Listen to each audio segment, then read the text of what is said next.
Welcome to the 1993 Hill Rally. This is the second revival of an event that was first run in the early 70s. Like all stage rallying, these vehicles have to be road and rally worthy. Not only do they have to pass a normal MOT, they also have to pass a much stricter RAC check by the scrutineers for safety and noise levels. We're just past scrutineering. We've still got a couple of problems, as you see. I just can't wait to start. I'd just like to finish it, to be honest. We never drive, we just crash. I don't want to be first off the line. 5, 4, 3, 2, 1.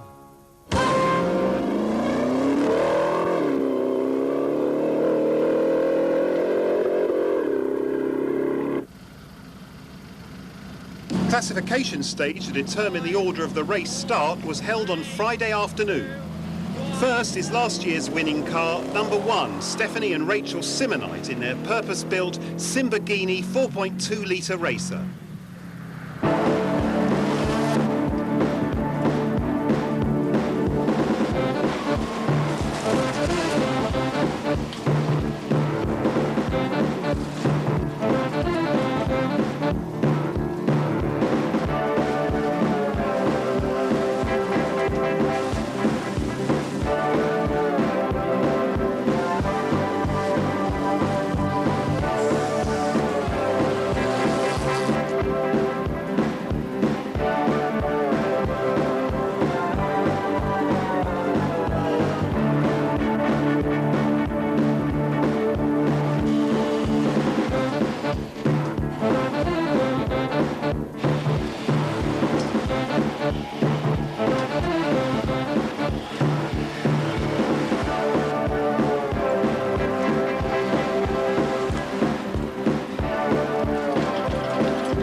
At the end of the classification stage, the marshals then work out the starting order for the following day's racing.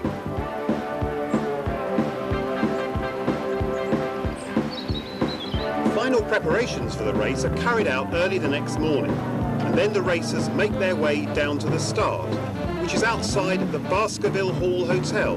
Not many hotels allow 60 racers to be parked on their front lawn.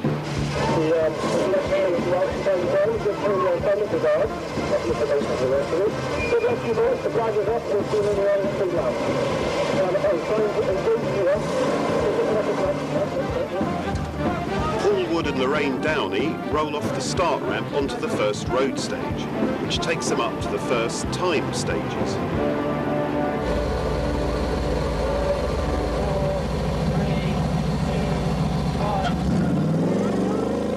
And Stephanie and Rachel Simonite in car number 1 are first off the line, despite not wanting to be.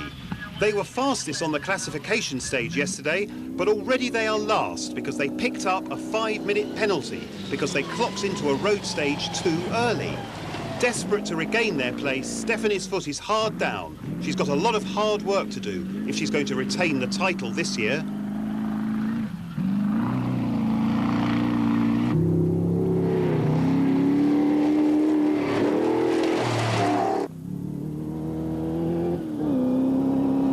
Car number 12, Robin Clarkson and Carl Gudgeon, lying in second place on stage 3 here, 15 seconds behind number 40, Gordon Monahan. And they're really pushing this racer to its limits today.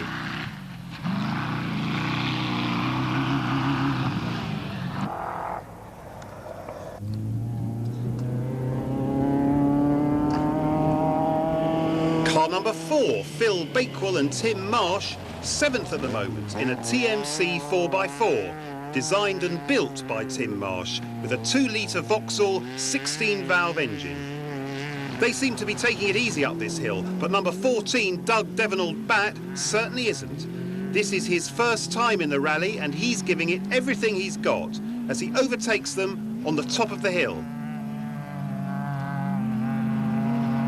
Julian Mendelsohn and John Lawton in number 17 put in a good time on stage 1 and were 10th until they were excluded on stage 2. Number 4, Phil Bakewell, ploughs his way to the end of stage 3 in 21 minutes and 4 seconds, putting him in 11th place. Doug Batt is long gone. He finished the stage in 15 minutes 58 seconds, placing him 3rd.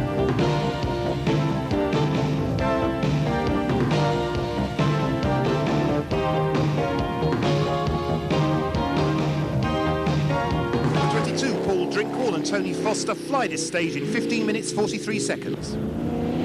Number 16, David Marsh, a fire officer from Plymouth, and David Arnold, a mechanic also from Plymouth, in their Land Rover QT1 in Class 7, part of Team Cornwall and Devon, finished stage 3 in 18 minutes 50 seconds, putting them 14th.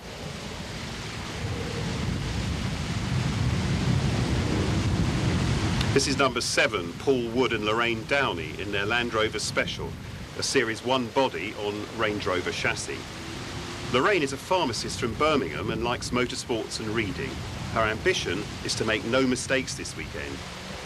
Paul, an engineer from Worcester, won the Spirit of the Rally last year, and his ambition this year is to finish the rally.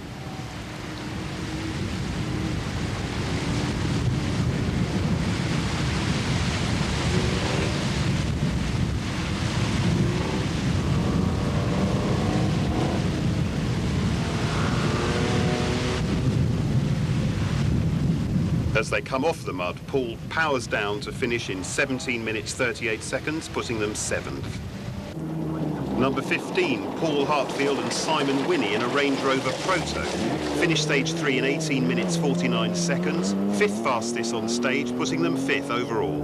Number 33, Hugh Haynes and Martin Brown come down to the flying finish in 18 minutes 49 seconds, taking the right line on the corner, putting him 20th. This is number 8, Martin Sims and Roger Gillard, part of the Cornwall and Devon team, in their Land Rover Range Rover Special. They go on to finish in 18 minutes 21 seconds, putting them 16th. Number 2, Chris Marlowe and Mick Stephanie coming down to the finish in their deranged Rover. Losing valuable time here on the corner, but they've already picked up 5-minute penalty and they finish 30th. Number 30 is Robert Close and Douglas Landy in a Toyota Land Cruiser, struggling along to the end, and here finishing in 20 minutes 26 seconds. They also mess up the corner and finish 28th. Number 3 finishes in 17 minutes 29 seconds, putting him 10th. After their 15-minute service time, they go straight on to the start of the second Sweet Lamb stage, stage number 4. Number 7 completes this stage in 17 minutes 15 seconds, putting him 6th.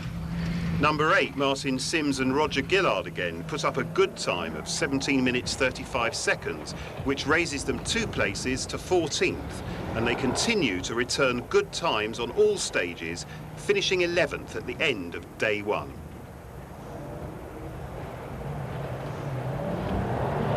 Number 4, Phil Bakewell started this stage in 11th, does a good time here, finishing in 16 minutes 23 seconds, putting him 7th. Number 40, Gordon Monaghan, despite a good time of 15 minutes 57, slips from 1st to 3rd place.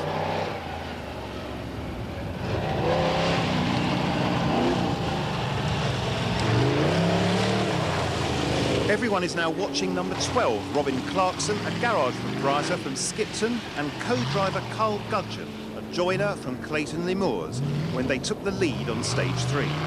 Robin's ambition is to win this event. Well, he's certainly on course for that, but there are still plenty of stages to go, and as this is off-road racing, anything can happen yet.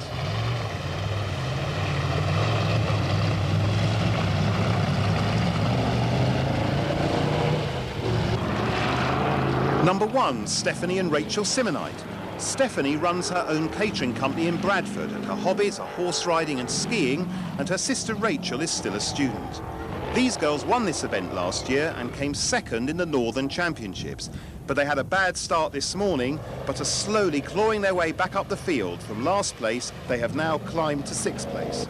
Stephanie is driving the 4.2-litre Lamborghini flat out. It is slightly different from last year's vehicle. Last year, she still had the Range Rover chassis under the fiberglass body. But this year, she has a complete space frame vehicle designed and built by her dad, David Simonite.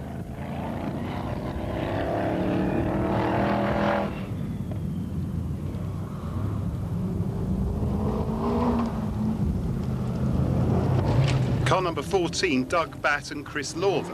Doug is an engineer from Slough and Chris is an engineer from Bromsgrove. Their vehicle is a TMC 4x4 5.2 injection TVR V8. They're lying third at the moment and going well, despite being 29th on the first stage, moving up to 5th place on stage 2 and 3rd after stage 3.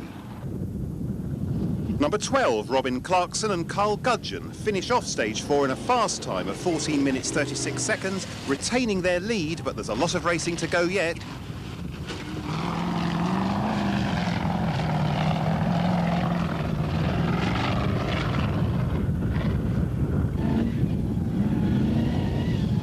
Number 1, catching up all the time here, finishes in 14 minutes 35 seconds, beating number 12, Robin Clarkson, by 1 second and move up to 4th place.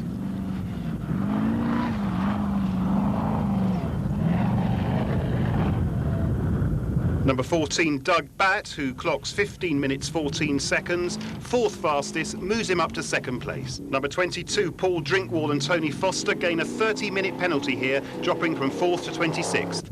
Number 11, Russell Ridley and Peter Hammond finish 1 second behind number 14, moving them up from 25th to 20th. Number 40, Gordon Monaghan and Mike Behan in a Range Rover Special at the start of stage 5. They have been slipping down the field all day. They were second to number 3, David Simonite on stage 1. They moved up to 1st place on stage 2, but by stage 3 they dropped to 2nd when number 12, Robin Clarkson, took the lead. Stage 4 they were moved into 3rd place by number 14, Doug Batt, and he hangs on to 3rd place on stage 5 with a time of 4 minutes and 23 seconds. Number 33, Hugh Haynes and Martin Brown lying 15th at the start of stage 5. They're in a standard Land Rover 90. They finish 5th in 4 minutes 14 seconds and remain in 15th place. Number 24, Andy Sargent and Martin Hall. Due to last-minute problems with his racer, he's in his white shopping car, a diesel-powered 90. Andy, the 1989 RAC British champion, was 17th on the classification stage yesterday, 15th on stage 1, falling to 24th on stage 2, and moving to 17th on stage 3, which is how he's lying now.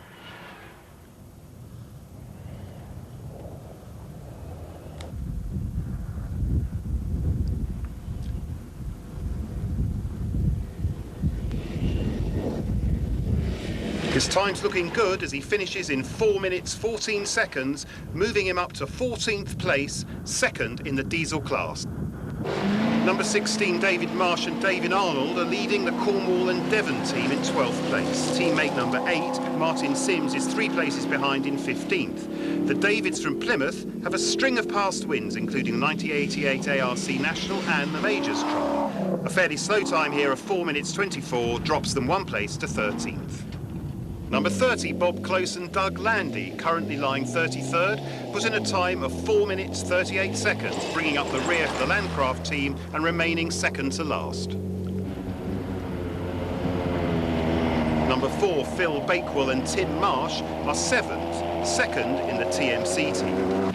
Teammates number 14, Doug Batt, are 2nd overall, and number 5, Alex Cole and Dave Ansell, retired on stage 3 with a broken gearbox. Phil has put in some erratic times today. He's either been in the top 10 or under 25. His time here of 4 minutes 33 leaves him in 7th place. Number 25, Mervyn Bergins and Elwyn Manuel, leading the diesel class, finish stage 5 in 4 minutes 30, leaving them 11th overall. Number 13, Mike Wolf and Andrew McRobb in their Strange Rover go on to finish stage 5 in 3 minutes 56, placing them 12th. Number 3, David Simonite in the Lamborghini finishes stage 5 in 3 minutes 27, placing him 8th, 4 behind his daughters. Number 42, Jonathan Wilshaw and Adrian Bullock in the Land Rover Series 1, part of the LRO team, finished this stage in 4 minutes 23, leaving them 22nd after 5 stages, but they get excluded on stage 6. Number 15, Paul Hartfield and Simon Winnie in a Range Rover Proto on the last bend of stage 5. They crossed the finish in a time of 3 minutes 58, keeping them in 5th place. Not all the competitors make it back to the service area under their own steam, like number 54 Brian Milton and Steve Wright. Others have a little too much steam, but they have only got 45 minutes to repair all the broken bits. Number 31 Graham Clark in the Landcraft team was lying 38th when both front and rear axles broke on his Lada Niva. By comparison, number 3 just needs a quick dusting, while others are desperately trying to fix everything in sight in the 45 minutes that all the competitors have for both lunch and servicing. I think that's the world's highest performance bean can.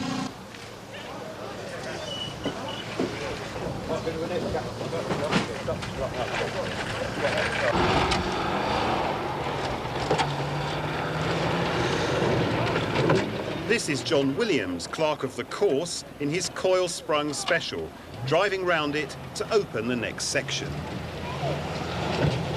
He's helped on his way here by a kid with a brig. Number 53, John Craddock's specially prepared Range Rover, driven by Chris Dawson and Mark Seeley on the start of stage 7. Lying 28th at the moment, gain maximum time on this stage and get excluded on stage 10. Number 15, lying 5th, decides to make a big splash of this stage, finishing in 16 minutes 9 seconds and ends day 1 in 5th place. Number 25, Mervyn Bergins, currently lying 15th, leads the diesel class in his TDI 90. Mervyn was 2nd in last year's Sunday race and, of course, wants to win this year. He'd like to spend more time racing and less time selling Land Rovers, which is what pays for all this in the first place. Number 20, Drew Bowler, lying 33rd at the end of stage 6, but there only are 33 left in the race. He was lying 9th when he incurred a 30-minute penalty on stage 4. He finished stage 7 in 17 minutes 9, which moved him up to 26 at the end of day 1. Number 2, Chris Marlowe, as he heads for the course marker. Good shot. Chris, a body repairer from Yorkshire, and his navigator, Oily Mick Stefani, is a scrapman from South Humberside, lying 32nd at the beginning of stage 7, putting in a good time of 15 minutes 51, finishing day 1 in 20th place. Here's number 3, David Simonite and his co-driver Mark Budgeon again, part of the team Simonite, which consists of his wife, his daughters and himself. His daughters are 9 places ahead of him at the moment. Something seems to have come loose under his car. That's his rear prop flapping around under there. Number 33, Hugh Haynes and Martin Brown, both from Caerphilly, are lying 14th in their V8 powered 90. Both competed in the ARC Nationals, and Hugh was 2nd in class and Martin was 7th in class. Number 35, Stephen Ramsey and Sheila Wilson, lying 19th, aren't hanging around here.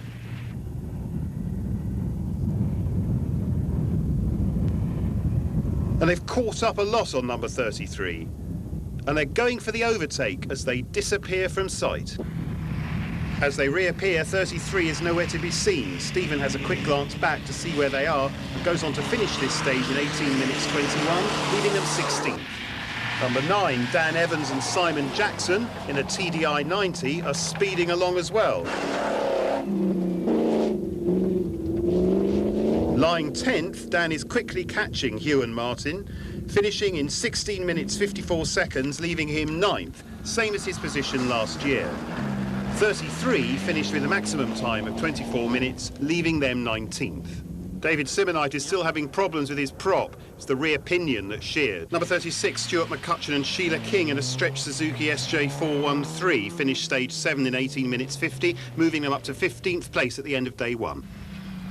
Number 37, Tim Davis and Grant Thomas, lying 22nd, finished stage 7 in 18 minutes 51 seconds, leaving them 17th. Number 15, Paul Hartfield and Simon Winnie, being caught by number 40, Gordon Monaghan, a Land Rover mechanic from Preston, who was first in the NORC Championships and second at Mansell Lacey earlier this year in his Range Rover Special with a 3-litre Ford V6. And he goes on to take 15, finishing in 15 minutes 24 seconds. And 15 finishes in 16 minutes and 9 seconds, leaving 40 4th and 15th 5th at the end of day 1. Number 11, Russell Ridley and Peter Hammond in their Ridley Rover Special does the 5th fastest time of 15 minutes and 19, leaving them 8th at the end of stage 7. Number 13, Mike Wolfe and Andrew McRobb finish 8th in stage 7 in 17 minutes and 56 seconds, dropping them down to 10th place.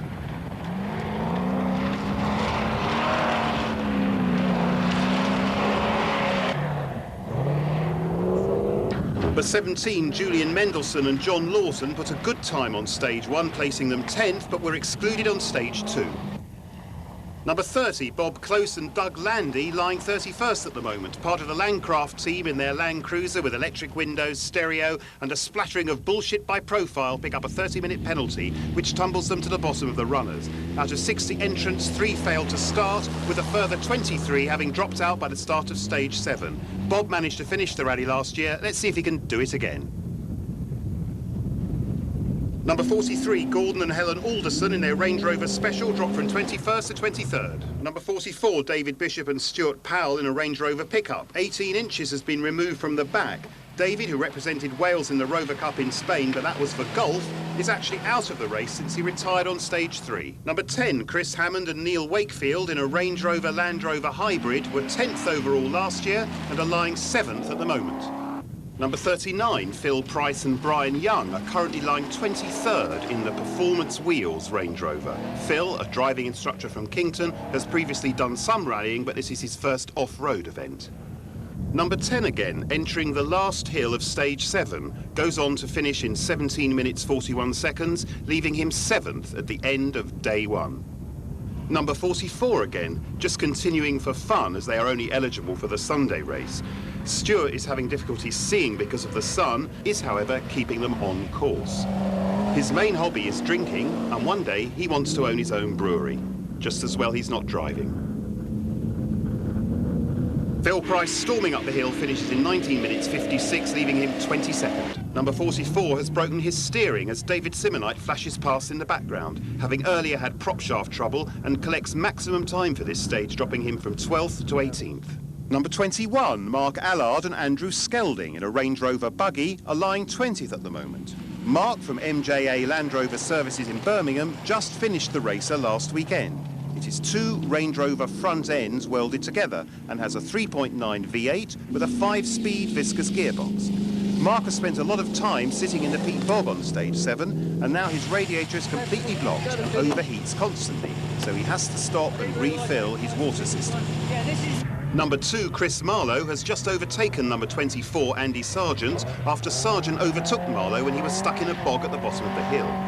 When the turbo isn't running, the over-fueling of the diesel produces a lot of smoke. Marlowe finishes in 15 minutes 51 seconds, leaving him out of the race, and he was a non-starter on the Sunday race. Sargent finishes in 17 minutes 11 seconds, placing him 11th. Number 21, Mark Allard, having refilled his water system, and the finish being only a few hundred yards away, is on the move again, risking his engine to complete the stage, which he finishes in 21 minutes 22 seconds.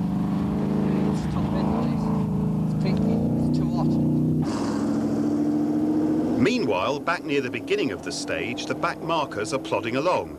Number 38, Nigel Ashcroft and Pete Wilkins, lying 26 in their Range Rover pickup. Originally made and raced by Glenfrome Engineering, apart from a totally fiberglass body and a 110-inch wheelbase, the vehicle is standard, running on Goodrich mud terrains. Nigel, a film producer from Bristol, has just restarted racing after a 10-year gap.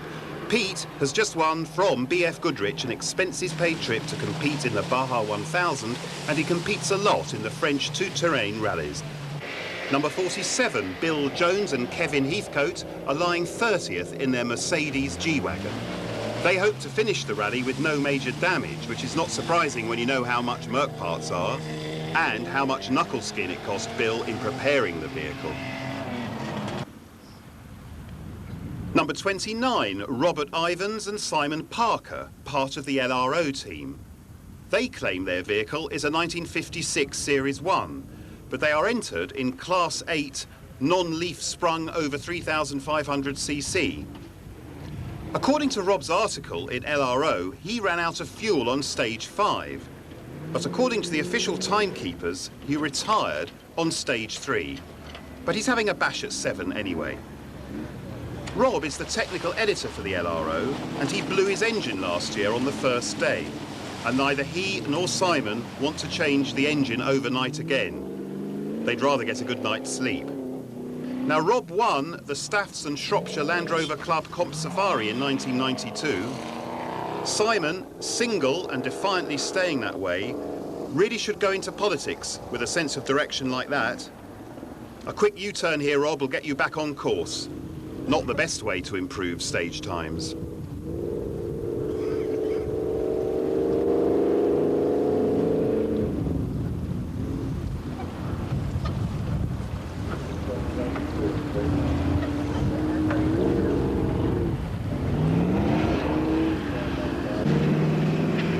Number 55, Michael Gillis and Jared Dalwood in a Land Rover Series 1 with V8 engine are currently lying 27.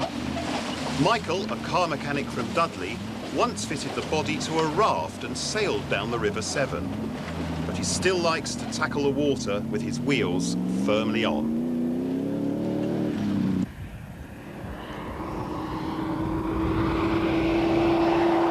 Number 38, Nigel Ashcroft powering his stretch Range Rover up into the final hill on stage 7.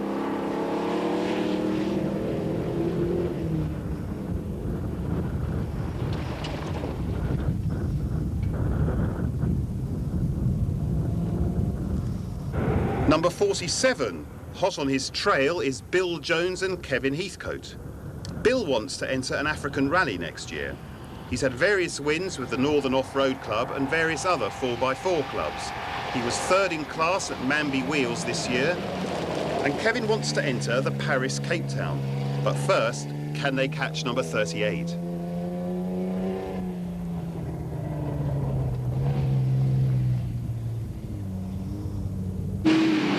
Nigel who? Not Mansell, that's for sure. The Pete is getting very churned up and boggy for these back markers, and Bill isn't far behind. Number 47, Bill and Kevin just have enough traction to make it up the hill.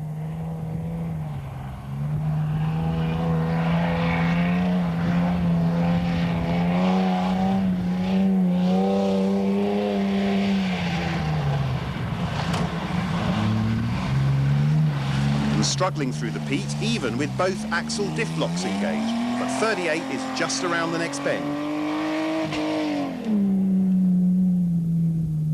Well, he's caught him really quickly, but now they're both stuck.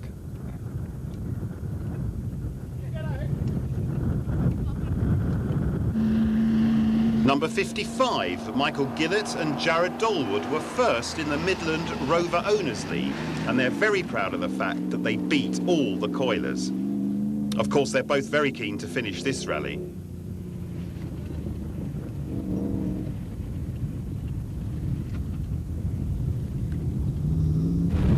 Fortunately, help is on hand for those racers stuck in the mud in the form of Ivan Dudley from Mark Smith Range Rovers, driving the 4-Wheel Films camera crew car.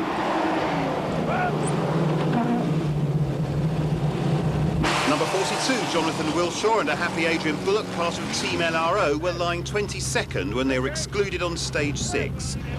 But here they're coming down the hill as number 47, the G-Wagon, is being extracted from the gunge. Jonathan opts for the water and has absolutely no problem with it at all. Number 56, Mike Bruce and Chris Kinross, currently lying 29th in their 1954 Land Rover Series 1 86-inch 2¼ petrol, which they rebuilt in 1974. They drove it down from Edinburgh, and when the rally is over, they hope to drive it back again. Mike has a couple of Scottish Land Rover Club wins in his 25 years of trialling, and Chris, a solicitor, was second in the Scottish Land Rover Club Safari. Number 49, Robert Barker and Nick Hawthorne. They're lying 25th in Robert's 3.9-litre automatic Strange Rover, which he built himself. Number 56, Mike and Chris decide to go for the peat instead of the water. Well, that's them stuck, and that gives them maximum time for this stage, leaving them 29th.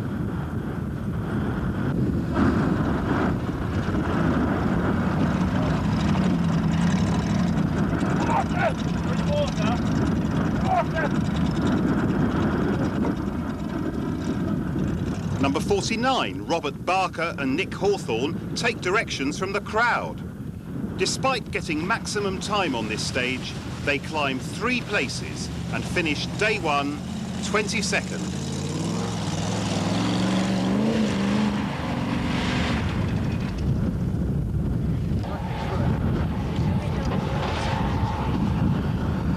Number 52, David Reeve and Michael Luxton had to retire on stage 3. David, who says he has no hobbies, no past success and no notable events in his life, brings to an uninteresting end an interesting day's racing. Number 41, Tom McGuigan's Performance Wheels Range Rover in for repairs. Managed to shear the steering box, the actual drop arm, completely off, and punch the radius arm about 5 inches backwards.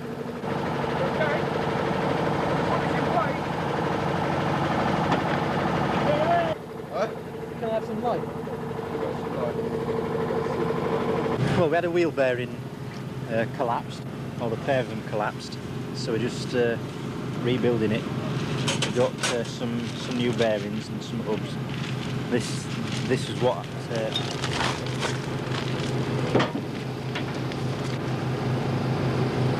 should have one of those in it. Only one we found of the little roller bearings was one. yes.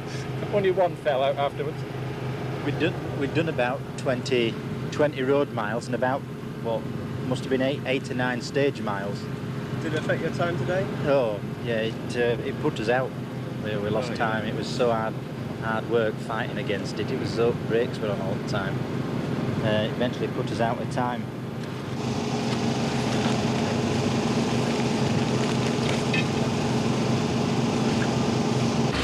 Yeah, we had a couple of wee problems. The first thing we did was stuff the bumper in behind the wheel so we could only turn right hand.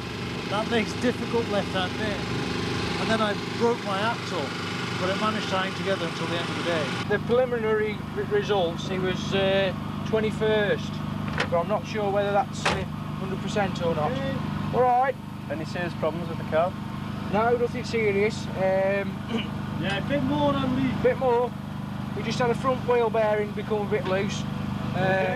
All right. And the rear radius arm bushes were worn.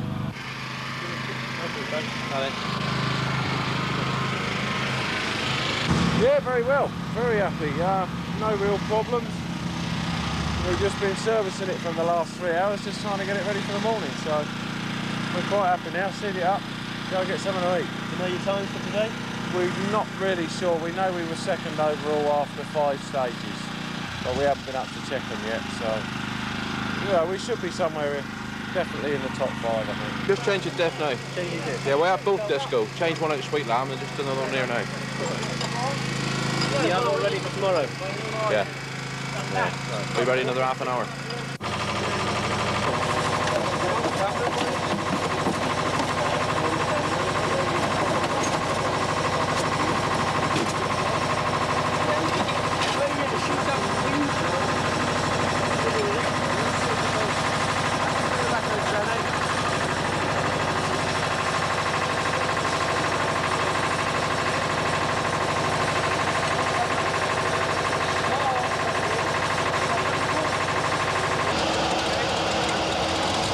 Number 12, Robin Clarkson, is first off the start ramp on this cold, frosty morning at the start of day 2.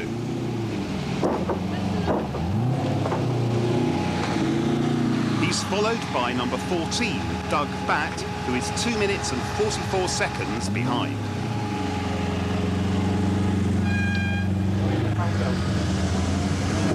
Third off the ramp is Stephanie Simonite in number 1, lying 5 minutes 14 seconds behind the leader and 2 minutes 30 seconds behind number 14. 5,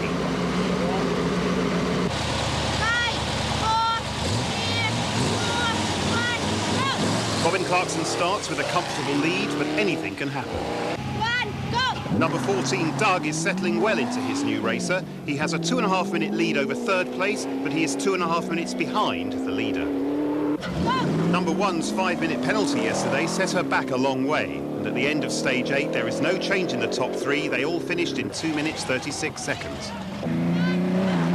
Number 40, Gordon Monaghan, lying in 4th place, is only 1 minute 33 seconds behind number 1 in 3rd place. Number 15, Paul Hartfield, is in 5th place, 4 minutes 8 seconds behind number 40, which is 10 minutes 55 behind the lead car. Unless something very dramatic happens to the leaders, Paul has little chance of catching them, as it's all short stages today. Plus he does have to worry about number 4, who is only 3 minutes and 41 seconds behind. Number 4, Phil Bakewell, is in 6th place, but number 15 increases his lead by 9 seconds with a time of 2 minutes 44 seconds. Number 10, Chris Hammond and Neil Wakefield, both toolmakers from the Midlands, are in 7th place, and they've had a good start to this year's rally. And it looks like they're going to improve on last year's 10th place.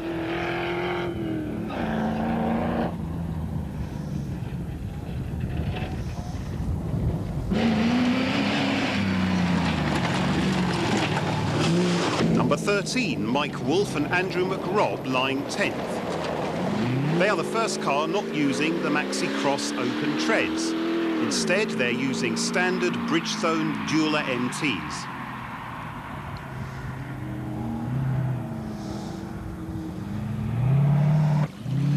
Despite forgetting the most important piece of kit, their thermal underwear, they survived day 1, but I wonder how they're surviving in the cold this morning.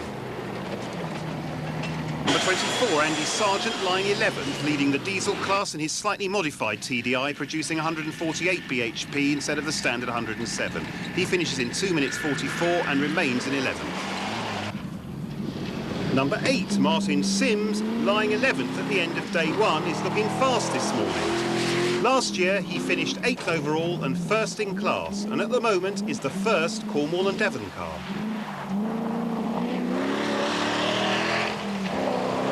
Number 11, Russell Ridley, starts day 2 in 8th place, completes stage 8 in 2 minutes 40 seconds, and he remains 8th. Number 25, Mervyn Bergins, is lying 13th at the moment, and he lost his early lead in the diesel class. He is now 3 minutes and 2 seconds behind Andy Sargent, and he's 18 seconds slower on this stage.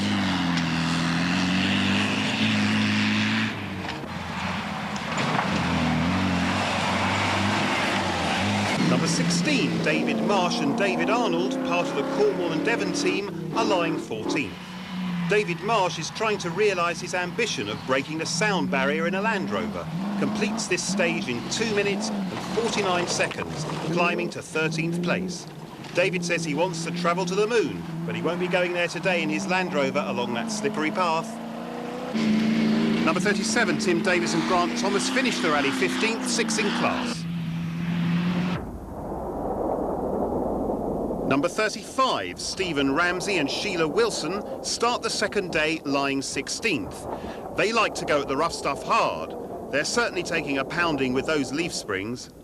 It's not surprising that he broke his axle yesterday, but he's bouncing back well. He finishes in 3 minutes 9 seconds and climbs to 15th place. Number 3, David Simonite and Mark Budgeon. They're lying 18th at the moment and complete this stage in 3 minutes 13 seconds, leaving them in 17th place. Number 33, Hugh Haynes and Martin Brown, are lying 19th. They finish in 6 minutes and 8 seconds, including taking the plunge on this frosty morning. Number 39, Phil Price and Brian Young, lying 20th in the Performance Wheels Range Rover. Teammate number 41, Tom McGuigan's vehicle, was back on the road after the support team from Twickenham Off-Roaders worked through the night to repair the drop arm and body damage, as all vehicles must go through scrutineering again at the start of day 2. Well, that certainly halted progress on this stage. Call in the Supercat. Number 22, the Suckbuck 1, is lying 24th. This dropped their stage time to 4 minutes and 52 seconds. Oops! Can Ironman Products build a better one than that? They drop 1 position to 21st. Number 49, lying 22nd, enters the mud hole before number 22. The Supercat eventually gets them out of the mud and they go on to finish the rally in 21st place, 9th in class. Number 20, Drew Bowler and Keith Bodell, lying 23rd at the moment. Part of the LRO team with number 29, Robert Ivins and Jonathan Wilshaw. When Drew was pulled out, he finished in 3 minutes 29 seconds. He put in some good stage times today and finished the rally in 20th place, 5th in class. Number 38, Nigel Ashcroft and Peter Wilkins, currently lying 26th. They finish in a very slow 4 minutes 59 seconds. This is partly due to getting stuck in the mud. Number 55, lying 25th at the moment, is Michael Gillett and Jared Dolwood in their V8-powered Land Rover Series 1. Give it loads! No! Go central!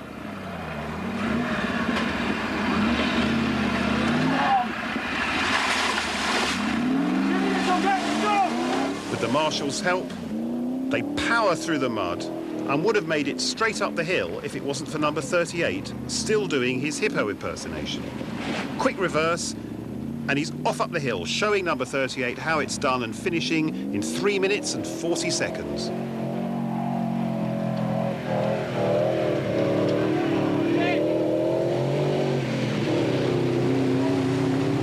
Number 21, Mark Allard and Andrew Skelding, lying 21st, approach the mud hole in the Range Rover buggy. Gently drops into the mud, powers down and he's out. But he starts to lose traction, and there he keeps the power down, and yes, he's through, and straight up the hill, finishing in 3 minutes 16 seconds. Number 56, Michael Bruce and Chris Kinross, lying 30th in their Series 1 2¼ petrol. They don't seem to notice the mud, and they power straight up the hill to finish the stage in 3 minutes and 49 seconds. Number 47, Bill Jones and Kevin Heathcote, lying 27th in their Mercedes G-Wagon. Ah, looks like number 22's in a spot of trouble.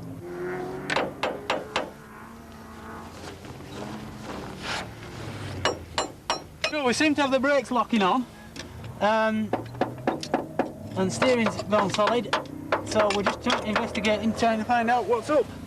Number 30, Bob Close and Doug Landy, unfortunate name for a Toyota driver, are lying 28th.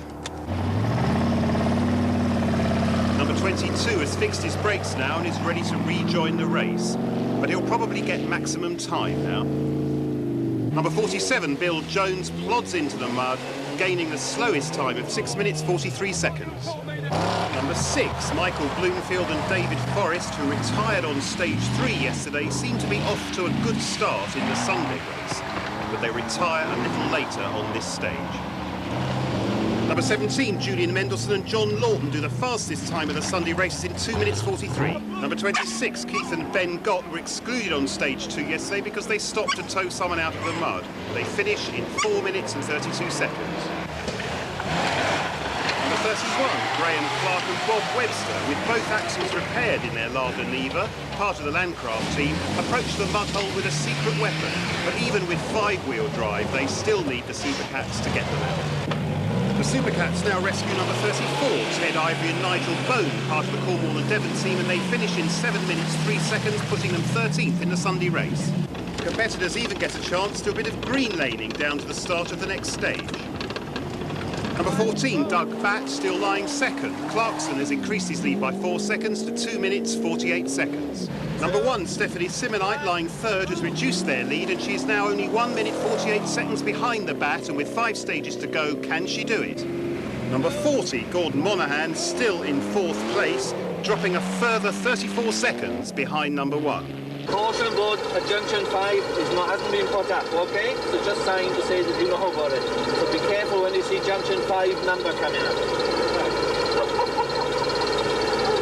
It's steep downhill. Yes, it was very steep. 15 seconds. Number 15, now slipped to 6th place by 9 minutes 54 seconds, listens to the marshal's warnings and advice. 5, 4, 3,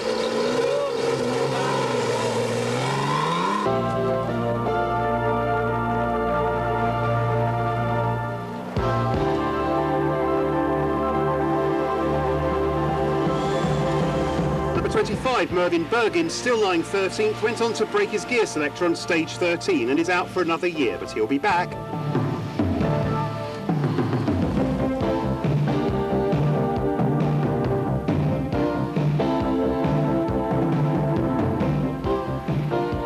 Number 3, David Simonite, completes this stage in 7 minutes 12 seconds and continues well for the rest of the day, finishing 12th overall, 5th in class.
Number 50, Martin Gallis and Kenny Gillett in their Land Rover Series 1 Special, which he towed his caravan to the event with. He broke his axle yesterday, but had some good times today, and he finishes this stage in 9 minutes 44 seconds and goes on to finish 2nd in the Sunday race.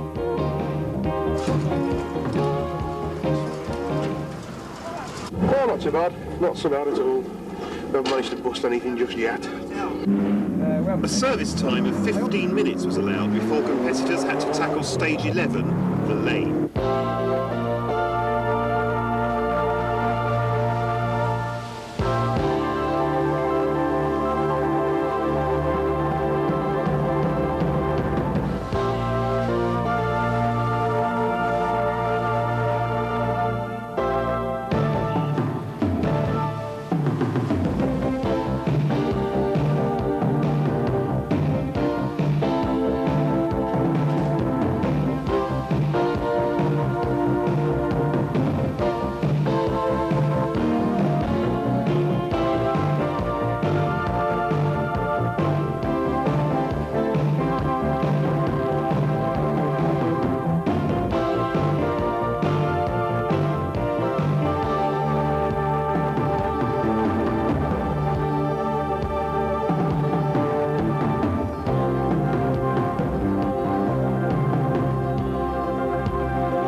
Chris Hammond and Neil Wakefield in a Range Rover Special finished the lane in 8 minutes 33 seconds. They finished the rally in 7th place, first in class. Number 11, Russell Ridley in his Ridley Rover Special finished the lane in 8 minutes 46 seconds, which is not enough to increase his placing, and he goes on to finish the day in the same place he started, 8th overall, second in class.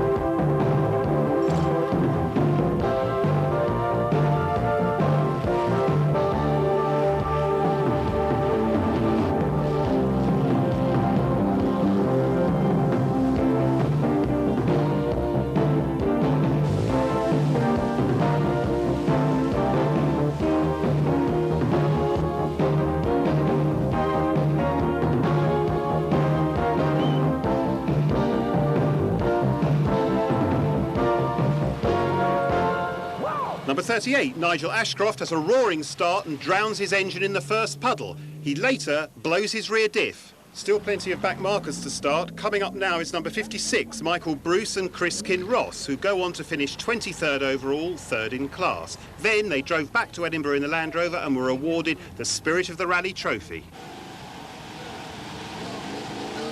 On the start of the final stage, number 12, Robin Clarkson, is very confident.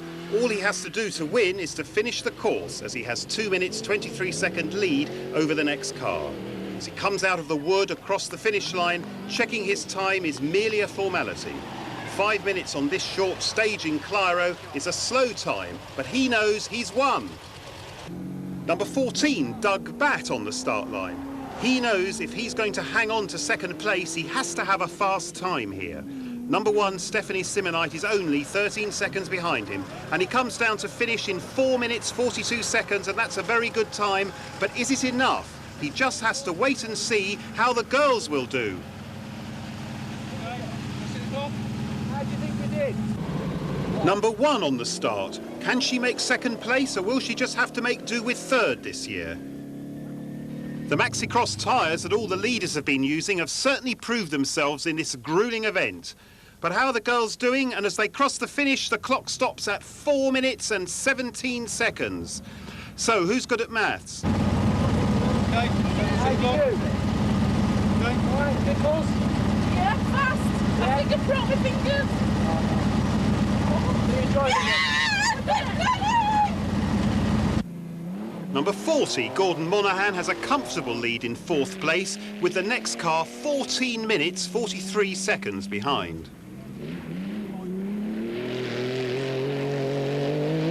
And he puts in a good time of 4 minutes 49 seconds, certainly good enough to keep his place.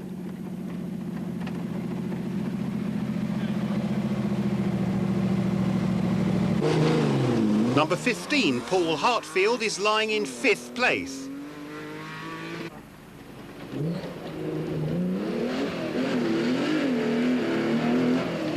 He finishes in 5 minutes and 20 seconds, which is enough to hang on to 5th place, and puts a smile on his face. Number 4, Phil Bakewell, starts this stage in 6th place.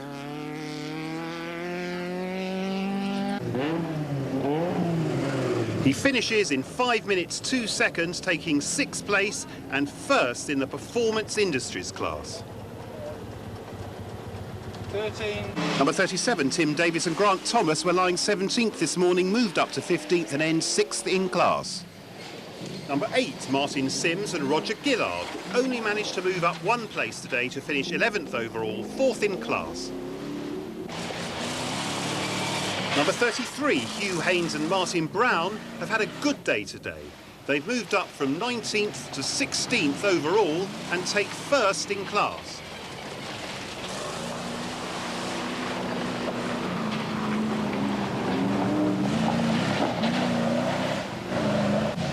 Number 39, Phil Price and Brian Young have moved up 2 places over the day and finish 18th overall, 4th in class.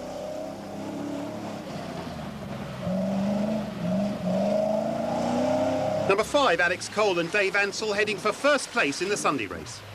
Number 35, Stephen Ramsey and Sheila Wilson, still pounding along on those leaf springs, move up 2 places during the day to finish in 14th place, taking first in class and best mixed vehicle. Number 21, Mark Allard and Andrew Skelding, not placed in the top 30 yesterday, have a very good day today and end up 17th overall, 7th in Cliro's spares class. Number 30 started 28th today and finished 24th, second in the Landcraft class. Number 45, Kevin Wrigley and Richard Hopkins, soon going to Mexico for the Baja 1000, came 8th in the Sunday race. Number 55, Michael Gillett and Jared Dulwood, last past number 36, having problems in a puddle, to come 22nd overall, second in class. The spectators come to give the Suzuki a hand. Number 22, Paul Drinkle and Tony Foster in Suckbug 1 move from 21st into 19th place and come 8th in class. Number 26, Keith and Ben Gott put in a good performance and take their Land Rover 90 TDI to 7th place in the Sunday race. Number 57, Ian Bennett Evans and Ben Suckberg, retired on stage 1 yesterday but survived today and come 8th in the Sunday race. Number 48, looking slightly battered from his recent roll on this section, but it doesn't stop Steve Rodman and Chris Cox coming 6th in the Sunday run. Number 52, David Reeve and Michael Luxton only managed 3 stages both days. Number 47 was excluded on the lay. The 1993 Super Welsh Hill Rally, the Range Rover Warrior, car number 12, finishing on 118 minutes and 42 seconds. Robin Clarkson and Carl Gibson. The winner of the 1993 Hill Rally, folks stand by, 5/4. Go! The winner, Robin Clarkson. Carl, have a sip, go on. Pass a bit down here. Oh, he's a muggy pup, isn't he? What do you call a coarse feeder in fishing terms?